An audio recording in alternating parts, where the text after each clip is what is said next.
오늘은 수신자에 대한 부분을 우리가 함께 살펴보고자 하는 것입니다. 여기 보니까 에베소에 있는 성도들과 그리스도 예수 안에 있는 신실한 자들에게 편지하노니 이렇게 기록하고 있습니다.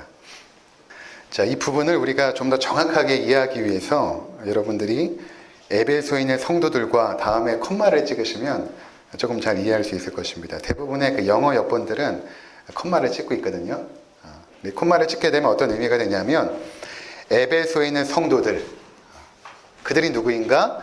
그리스도 예수 안에 있는 신실한 자들이다. 이런 의미가 되는 것이죠. 그러니까 지금 에베소에 있는 성도들이 따로 있고 또 그리스도 예수 안에 있는 신실한 자들이 따로 있는 것이 아니라 에베소에 있는 그 성도들, 그들이 누구인가? 그리스도 예수 안에 있는 신실한 자들이다. 내가 여러분들께 편지를 합니다. 이러한 의미가 되는 것입니다.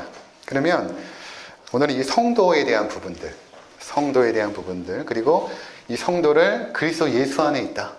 신실한 자들이다. 이렇게 표현하는데 이것이 어떤 의미인지에 대해서 우리가 함께 살펴보고자 하는 것입니다. 첫 번째로 성도라는 것은 하나님의 선택받은 백성입니다. 하나님의 선택받은 백성. 그러니까 성도는 거룩한 길을 가는 자들이라는 의미죠.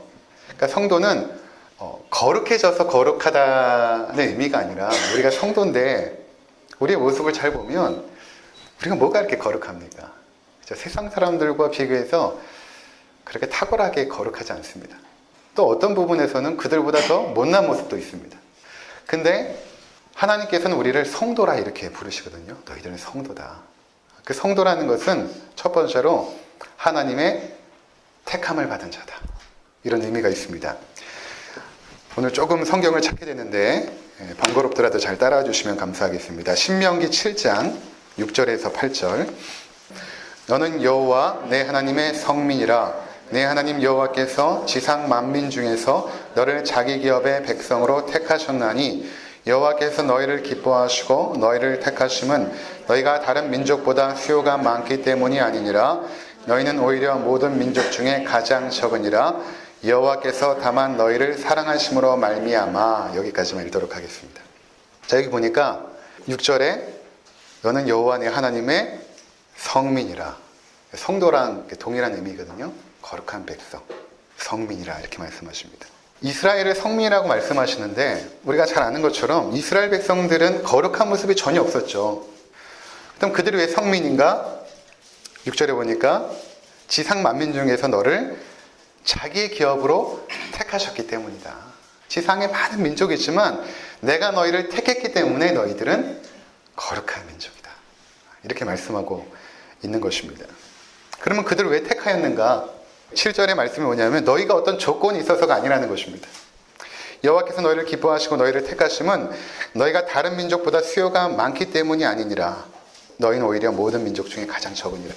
너희가 어떤 선택받을 만한 그 기특한 행위가 있어서 그런 것이 아니라 사랑받을 만한 어떤 조건이 있어서가 아니라 또 어떤 하나님의 백성이 되기 위해서 노력한 그런 모습을 하나님께서 기뻐 받으셔서 너희를 택한 것이 아니라 너는 여전히 부족하고 연약하고 이방인들과 동일하게 살고 있지만 그냥 내가 너희를 택했다. 내가 너희를 택했다. 이렇게 말씀하고 있다는 것입니다. 그리고 그 이유는 단 한 가지 있는데 너희에게는 이유가 없고 나에게 이유가 있는데 그것은 내가 너희를 그냥 사랑해버렸기 때문에 내가 너희를 사랑했기 때문에 너희가 나의 백성이 되었다. 지금 이렇게 말씀하고 있다는 것입니다. 우리가 성도 또는 성민이라는 의미는 하나님께서 자신의 목적과 계획 안에서 우리를 구별해 내셨기 때문에 우리가 성도가 된 것입니다. 세상에 많은 사람이 있지만 하나님은 자신의 백성을 선택하시고 구별해 내십니다. 그리고 그들의 삶에 간섭하시고 개입하시고 세밀하게 섭리해 나가십니다. 자, 아무런 조건이 없어요. 아무런 조건이 없이 하나님께서 그냥 우리를 사랑해 주셔서 그렇게 우리를 택하셨다는 것입니다. 자, 두 번째로는 성도라는 의미는 그리스도 예수 안에 있는 자들이라는 의미가 있습니다. 그리스도 예수 안에 있는 자들, 그들이 성도가 되는 것입니다. 이 부분을 오늘 우리가 좀 깊이 있게 살펴볼 텐데 그리스도 예수 안에 있다라는 의미, 그리스도 예수 안에 있다라는 의미가 과연 어떤 의미일까? 그리스도 예수 안에 있기 때문에 우리가 성도인데 이게 도대체 어떤 의미인가라는 부분을 여러분이 조금 집중해서 들어주시면 감사하겠습니다. 먼저 이 부분을 알려면 이것을 한번 생각해 보았으면 좋겠습니다. 뭐냐면 어떻게 죄인들이 하나님의 거룩한 백성이 되는가 하는 것입니다. 어떻게 죄인들이 거룩한 하나님의 백성이 되는가. 구약의 이스라엘 백성들은 하나님 보시기에 기특한 모습이 전혀 없었죠. 근데 그들을 구별하여 자신의 백성 삼으십니다. 백성으로 삼으셨지만 여전히 형편없는 삶을 살아갑니다. 우상 숭배하고 가나안의 백성들과 동일한 가치와 문화를 추구하며 살아가죠. 우리가 사사기를 통하여 살펴보았습니다. 근데 그러한 자들이 어떻게 하나님의 백성이 될 수 있는가라는 것입니다. 이것을 우리가 이해하기 위해서는 이 언약이라는 개념을 여러분들이 잘 이해해야 됩니다. 언약. 이것은 성경 전체를 이해함에 있어서 아주 중요한 주제입니다. 성경에서 언약이라는 것은 단순히 약속이라는 의미가 아니라 하나님께서 죄인을 그의 백성으로 삼으실 때에 그 둘 사이의 관계를 법적인 양식으로 묶어버릴 때에 언약이라는 단어를 사용합니다. 죄인들을 하나님의 백성으로 삼을 때에 언약이라는 양식을 통하여 법적으로 둘 관계를 묶어버리는 것입니다. 이 언약이라는 그 단어는 고대 근동 아시아에서 이제 주로 사용했던 단어인데 어떨 때 사용하냐면 종주권 국가와 약소국이 동맹 관계를 맺을 때에 이 언약이라는 단어를 사용했습니다. 그러니까 이스라엘 백성들, 고대 근동에 있었던 하나님의 백성들은 하나님과 우리가 어떻게 관계를 맺는지에 대해서 잘 이해를 못 하잖아요. 그러니까 그 당시에 문화 가운데 있었던 그들이 사용했던 하나의 단어를 하나님께서 차용하셔서 그 둘의 관계를 이해시켜 주십니다. 너희가 어떻게 나의 백성이 됐는지를 이해시켜주는 단어로 언약이라는 단어를 채용하시는데 그 종주권 국가와 약소국이 언약을 맺습니다. 그러면은 그 강대국은 약소국을 보호해 주죠. 그들이 침략을 받으면 전쟁에 나가서 도와주고 그들이 요구하는 것들을 어느 정도 들어주며 약소국은 강대국에게 조공을 바치고 또 그들이 요구하는 것들을 또 따라줘야 됩니다. 그러면서 그들이 언약을 맺게 됩니다. 그 관계를 언약의 형식으로 맺게 되는데 그 다 마치고 나서 그들이 그 언약을 맺었다는 상징적인 행위로 고기 시체들을 양쪽으로 이제 쪼개 놓습니다. 그리고 그 둘이 그 사이를 걸어가게 됩니다. 또는 그 둘이 이제 독주, 아주 쓴 이제 술을 마십니다. 이 술을 마시면서 만약에 이 언약을 우리가 어기게 되면 나중에 독약을 먹고 그 언약을 파괴한 자들은 죽게 될 것이다 라는 언약적인 저주가 담겨 있죠. 그리고 쪼갠 고기 사이로 지나가는 것은 만약에 둘 사이에 한 사람이 언약을 어기게 되면 이 쪼갠 고기처럼 저주를 받아 쪼개질 것이다 라는 의미가 담겨져 있었던 것입니다. 그런데 하나님께서 이 아브라함과 언약을 맺으실 때에 여러분 기억나실지 모르겠지만 밤에 아브라함을 찾아오십니다. 그리고 고기를 쪼개놓으라 이렇게 말씀하십니다. 그리고 그 캄캄한 밤에 하나님께서 임재하시죠. 아주 횃불로 임재하셔서 그 쪼갠 고기 사이를 그 횃불이 지나갑니다. 그리고 아브라함이 그것을 경험을 하게 되죠. 그러니까 하나님께서 아브라함을 불러내실 때 약속하신 것이 있죠. 내가 너를 큰 민족을 이루고 내가 너에게 가나안 땅을 주겠다 라는 그 약속의 말씀은 아브라함이 계속 신실하게 믿지 못합니다. 그러자 하나님께서 창세기 15장에서 언약의 형식을 통하여 너와 나는 너의 하나님이고 너는 나의 백성이 되었기 때문에 거룩한 하나님의 백성이 되었기 때문에 이 관계를 언약적인 형식으로 묶어버렸으니 넌 이것을 반드시 기억해야 된다. 만일 내가 어길 경우에는 내가 이처럼 쪼개어져도 좋다 라고 하나님께서 자기 자신에게 언약의 저주를 뒤집어 쓰신 것입니다. 인간은 언약을 지킬 수가 없거든요. 그러니까 하나님께서 스스로 이 언약의 자신을 묶어버리신 것입니다. 내가 이 언약을 반드시 지킬 것이다. 15장에 이런 사건이 있었는데 16장, 17장에 넘어가면서 아브라함이 어떻게 하냐면 이 약속을 믿지 못하고도 첩을 얻어서 이스마엘이라는 아들을 낳죠. 그러니까 아브라함이 신실하지 못한 것입니다. 그러니까 하나님께서 17장에서 어떻게 하시냐면 이번에는 아브라함아 네가 할례를 행하라. 그리고 앞으로 네 후손으로 날 모든 남자 자녀들은 난지 8일 만에 할례를 행하라 이렇게 말씀하십니다.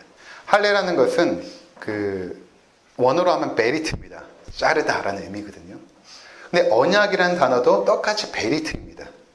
그래서 언약을 맺다 이렇게 하지 않고 구약에서 언약을 자르다 이런 표현을 씁니다. 왜 언약을 자르다 라고 표현을 하냐면 이 언약을 어기게 되면 우리는 잘려지기 때문에 그 저주를 받아서 쪼개어지기 때문에 그런 것이거든요. 그래서 남성의 성기의 표피를 자름으로 아브라함과 그 모든 후손들은 하나님의 언약을 평생 잊지 못하는 방식으로 자기 몸에 지니게 된 것입니다. 그 언약을 잊지 못하겠죠. 자기 몸에 언약의 흔적을 지녔으니.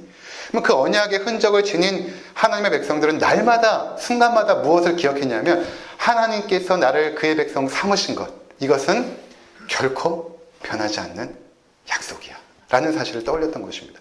우리는 비록 불순종하고 연약하여 넘어질지 모르지만 하나님께서 자기 자신을 두고 맹세하신 이 언약은 결코 변하지 않는다는 사실을 그들은 기억했던 것입니다. 이 과정을 여러분 잘 보시기 바랍니다. 아브라함이 하나님의 선택을 받을 때에 그가 믿음이 있었습니까? 없었습니다. 창세기 12장에 보면 그의 부모가 데라가 우상을 만드는 사람이었어요. 그러니까 자연스럽게 우상 숭배하는 문화에서 살아왔던 아브라함입니다. 근데 하나님께서 그를 선택하십니다. 무조건적으로. 그리고 일방적으로, 불가항력적으로 선택하십니다. 그렇게 되면 어떻게 되냐면 하나님은 백성이 되는 것입니다. 하나님이 선택해버리면. 그리고 그의 인생 가운데 12장부터 해서 계속해서 개입하시죠. 아브라함은 계속 거짓말도 하고 불순종도 하고 하지만 하나님은 신실하게 그 언약을 지켜가십니다. 그리고 마침내 창세기 22장에 보면 하나님께서 아브라함의 믿음을 시험하실 때 내 아들 독자 이삭을 번제로 드리라는 그 시험 가운데 아브라함이 그의 믿음을 확인받게 됩니다. 믿음이 없었던 아브라함이 하나님의 신실하심을 인생 가운데 경험하죠. 그가 75세 때 부름을 받았는데 이삭을 100세 때 낳습니다. 그러니까 이삭을 번제로 바칠 때에 이삭의 나이가 한 청소년기니까 한 40년 이상을 그가 방황했던 것입니다. 근데 그 속에서 하나님을 경험하면서 믿음이 조금씩 성장한 것입니다. 이것이 성도입니다.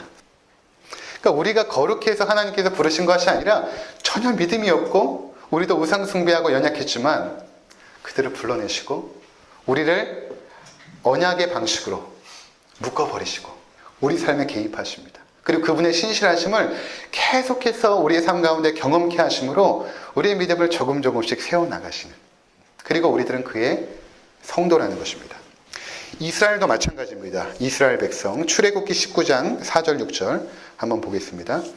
내가 애굽 사람에게 어떻게 행하였음과 내가 어떻게 독수리 날개로 너희를 업어 내게로 인도하였음을 너희가 보았느니라. 세계가 다 내게 속하였나니 너희가 내 말을 잘 듣고 내 언약을 지키면 너희는 모든 민족 중에서 내 소유가 되겠고 너희가 내게 대하여 제사장 나라가 되며 거룩한 백성이 되리라. 너는 이 말을 이스라엘 자손에게 전할지니라. 그렇죠. 지금 이 19장 장면이 뭐냐면 시내산에서 이스라엘 백성과 언약을 맺거든요. 애굽에 있었던 이스라엘 백성들이 하나님을 믿지 못했습니다. 근데 그들을 택하시고 불러내시죠. 그래서 시내 광야까지 온 것입니다. 근데 그 광야까지 오는 동안 하나님께서 어떻게 하셨냐면 4절에 애굽 사람에게 어떻게 행하였음과 내가 어떻게, 그러니까 그 10가지 재앙을 말하거든요. 10가지 재앙으로 애굽 사람을 심판하시고 너희를 구원해내고 어떻게 독수리 날개로 너희를 업어 내게로 인도하였음을 너희가 보았느니라. 여기까지 오는 동안 너희가 하나님을 경험하였다. 그동안 하나님을 알지 못했던 너희가 잠시 동안만이라도 하나님을 경험하였다. 그러면서 5절에 세계가 다 내게 속하였느니 너희가 내 말을 잘 듣고 내 언약을 지키면, 이제 내가 이 언약을 통하여서 언약식을 통하여 너희를 내 백성 만들 텐데 이 언약에 너희가 신실하면 이렇게 말하죠. 너희는 모든 민족 중에서 내 소유가 되겠고, 세상에 많은 민족이 있지만 너희는 내 소유가 되겠고 또한 제사장 나라가 되며 거룩한 백성이 될 것이다. 너희가 거룩한 백성이 될 것이다. 이 언약을 통하여 너희는 거룩한 백성이 될 것이다. 이렇게 말씀하고 있는 것입니다. 자, 그래서 여러분들이 출애굽기를 잘 보시면 시내산에서 언약을 맺기 전과 맺은 후에 하나님께서 이스라엘 백성에게 간섭하시는 그 차원이 굉장히 달라지거든요. 이 전까지는 그들을 편안하게 인도하십니다. 언약을 맺기까지는. 근데 언약을 맺고 난 이후에는 그들의 삶에 적극적으로 세밀하게 간섭하십니다. 왜냐하면 하나님의 성민으로 만들어야 되니까. 믿음 없던 아브라함을 믿음의 사람으로 만들어야 되기 때문에 하나님께서 신실하게 그들의 삶 가운데 개입하시고 때로는 징계하기도 하시고 그분의 뜨거운 사랑을 나타내시고 하시면서 하나님의 백성으로 만들어 가시죠. 근데 하나님께서 이러한 그 언약의 형식을 지금도 여전히 우리의 삶 가운데 심어 놓으셨습니다.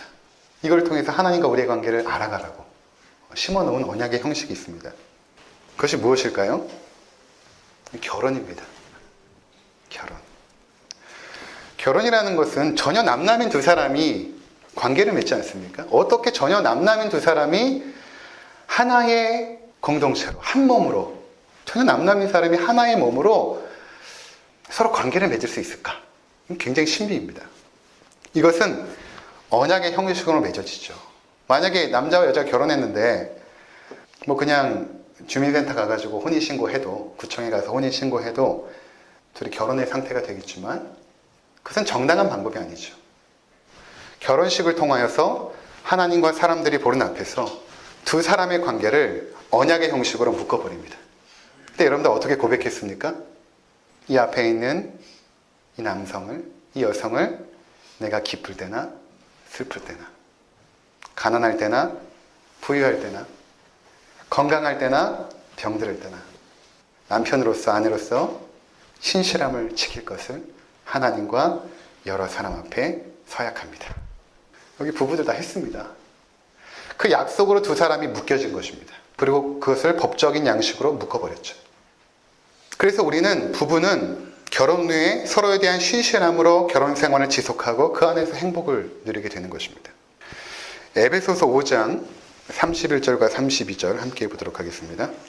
그러므로 사람이 부모를 떠나 그의 아내와 합하여 그 둘이 한 육체가 될지니 이 비밀이 크도다. 나는 그리스도와 교회에 대하여 말하노라. 이 부분 우리가 나중에 깊게 살펴보겠지만, 여기 보니까 이 둘이 한 몸이 되는 것, 결혼을 통해 한 몸이 되는 것은 너무나 큰 비밀이 이 안에 있다. 여러분, 어떤 비밀 같습니까?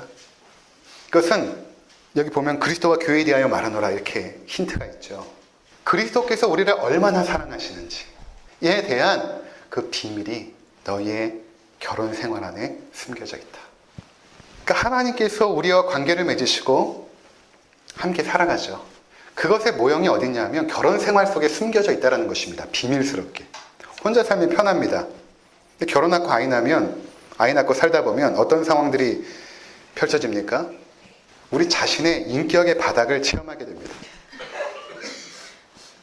내가 사회에서는 그래도 교양 있고 학식 있고 겸손할지 모르지만 결혼 생활 속에서 내가 얼마만큼 비참한 인생인지를 깨닫게 되죠. 저만 그런가요?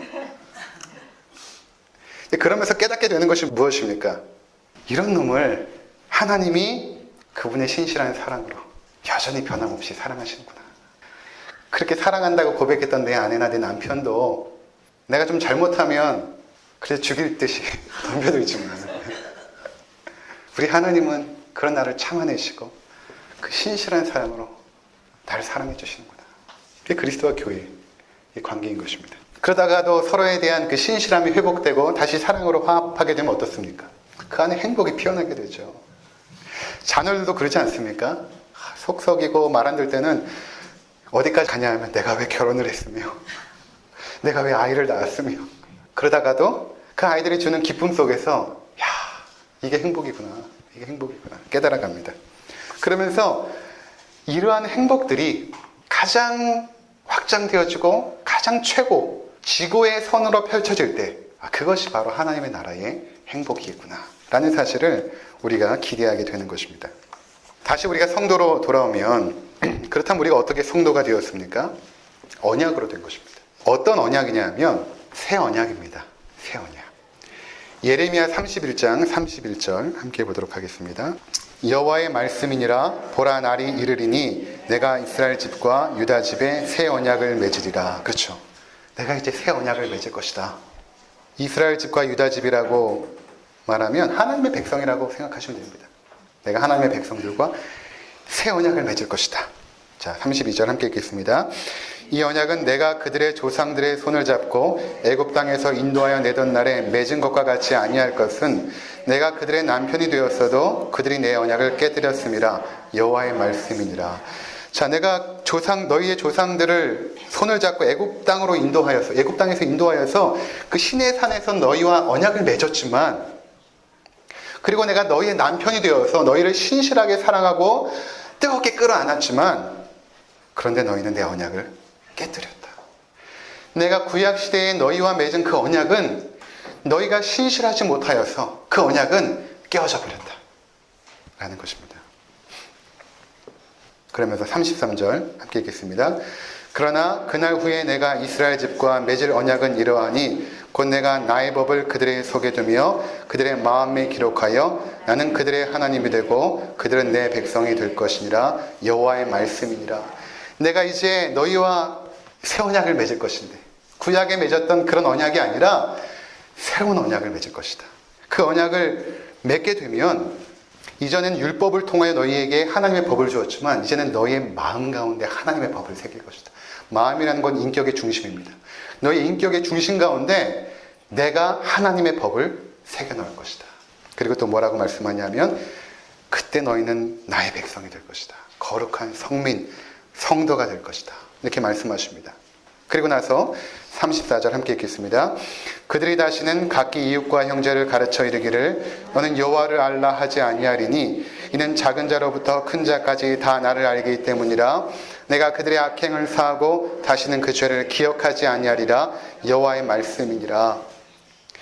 이 새 언약을 맺게 되면 너희는 여호와 하나님을 분명히 알게 될 것이다. 이전에는 추상적이고 관념적인 하나님을 알았지만 새 언약을 맺게 되면 그 하나님이 너희 가운데 실제적이고 현실적이고 눈에 보여지고 체험할 수 있는 존재로 그 하나님을 알게 될 것이다. 새 언약을 맺게 되면 뿐만 아니라 그 새 언약 이후에 너희가 언약의 백성이 되면 내가 너희의 죄를 다시는 기억하지 않을 것이다. 너희가 여전히 언약을 맺고도 죄를 범하고 넘어지고 연약하고 그리고 때는 부족하여 하나님을 실망시키지만 내가 그러한 너희의 모든 죄를 다시는 기억하지 않을 것이다. 언제? 새 언약을 맺게 되면. 이 새 언약을 언제 우리 가운데 주셨습니까? 누가복음 22장 14절입니다. 때가 이름에 예수께서 사도들과 함께 앉으사 이르시되 내가 고난을 받기 전에 너희와 함께 이 유월절 먹기를 원하고 원하였노라. 예수님께서 그의 사도들과 함께 내가 이 유월절을 먹기를 원하고 원하였다. 예수님께서 이 유월절을 제자들과 함께 지킬 것을 너무나 간절하게 원하셨던 것입니다. 자, 16절 시작. 내가 너에게 이르노니 이 유월절이 하나님의 나라에서 이르기까지 다시 먹지 아니하리라 하시고 이에 잔을 받으사 감사기도 하시고 이르시되 이것을 갖다가 너희끼리 나누라. 내가 너에게 이르노니 내가 이제부터 하나님 나라가 임할 때까지 포도나무에서 난 것을 다시 마시지 아니하리라 하시고 또 떡을 가져 감사기도 하시고 떼어 그들에게 주시며 이르시되 이것은 너희를 위하여 주는 내 몸이라. 너희가 이를 행하여 나를 기념하라 하시고 저녁 먹은 후에 잔도 그와 같이 하여 이르시되 이 잔은 내 피로 세우는 새 언약이니 곧 너희를 위하여 붓는 것이니라. 여러분, 예수님께서 십자가에 못 박혀 죽으시기 전에 떡을 떼고 잔을 나누시면서 내가 이것을 너희와 먹기를 원하고 원하겠다. 그러시면서 이것은 내 피로 세우는 새 언약이다. 내 피로 세우는 새 언약이다. 무슨 말입니까? 이 새 언약은 너희 죄인들을 하나님과 하나님의 자녀 삼는 언약인데, 하나님의 자녀 삼는 언약인데 내가 이 언약을 통하여 십자가에 죽어 나의 몸이 찢기고 나의 피를 흘려 너의 모든 허물과 죄를 내가 짊어지고 그 저주를 담당하여 죽음으로 하나님과 너희 사이에 막힌 담을 허물고 내가 너희를 하나님께로 인도할 것이다. 그럼 너희는 하나님의 거룩한 백성, 곧 성도가 될 것이다 라는 것입니다. 너희가 하나님의 성도가 될 것이다. 거룩한 백성이 될 것이다. 그것이 너희의 힘과 노력과 능력으로 된 것이 아니라 이 언약을 통하여 내가 너희에게 주는 이 떡과 잔을 먹는 것. 그것이 무엇입니까? 내가 예수 그리스도의 십자가를 믿는 것입니다. 그리스도께서 나를 위하여 몸 찢기시고 피 흘리셨다라는 사실을 믿음으로 말미암아 우리는 새 언약의 성도가 되는 것입니다. 자, 그래서 여러분 에베소서 1장 1절로 다시 한번 돌아오시기 바랍니다. 하나님의 뜻으로 말미암아 그리스도 예수의 사도된 바울은 에베소에 있는 성도들과 그리스도 예수 안에 있는 신실한 자들에게 편지하노니. 자, 그렇죠. 성도 누구입니까? 그리스도 예수 안에 있는 것입니다. 그리스도 예수 안에 있는 자들. 그분께서 우리를 품으시고 죽으신 것입니다. 그분이 죽을 때 우리의 모든 죄와 허물은 동이 서에서 먼 것처럼 그렇게 날아가 버린 것입니다. 로마서 8장 1절과 2절에 그러므로 이제 그리스도 예수 안에 있는 자에게는 결코 정죄함이 없나니 이는 그리스도 예수 안에 있는 생명의 성령의 법이 죄와 사망의 법에서 너를 해방하였습니다. 우리의 모든 죄가 사해져. 그리스도 안에서 사해져. 우리는 하나님의 성도가 되어질 수 있는 것입니다. 그래서 우리가 그 예수 그리스도를 높이 찬양해야 되는 것입니다. 영원히 찬양해야 되는 것입니다. 우리를 성도 삼으신 그 하나님의 신실한 사랑. 여러분 얼마나 이 은혜가 놀랍습니까? 창세기부터 시작하여서 요한계시록까지 이르는 동안 하나님의 그 신실하심은 단 한 번도 변하지 않았습니다. 앞으로도 변하지 않을 것입니다. 우리가 부족하여 넘어지고 연약하여 그분 앞에 부끄러운 모습으로 살아갈지라도 그분은 그 신실하심을 한 번도 변하지 않고 새 언약의 백성으로 우리의 모든 죄를 완전히 기억하지 않으신다. 그 약속을 하나님은 지켜나가실 것입니다. 오늘 우리가 이제 성찬의 떡과 잔을 대하지 않습니까? 이것을 대할 때 그런 은혜가 여러분 가운데 임하기를 원합니다. 난 여전히 죄인이지만 그리스도와 안에 연합됨으로 그분의 살을 먹고 그분의 피를 마시면서 그 안에 내가 연합됨으로 내가 그 하나님의 신실한 백성이 되어지는구나. 그 성도의 그 놀라운 특권과 그 은혜가 여러분 가운데 임하시기를 주의 이름으로 축원을 드립니다. 기도하시겠습니다.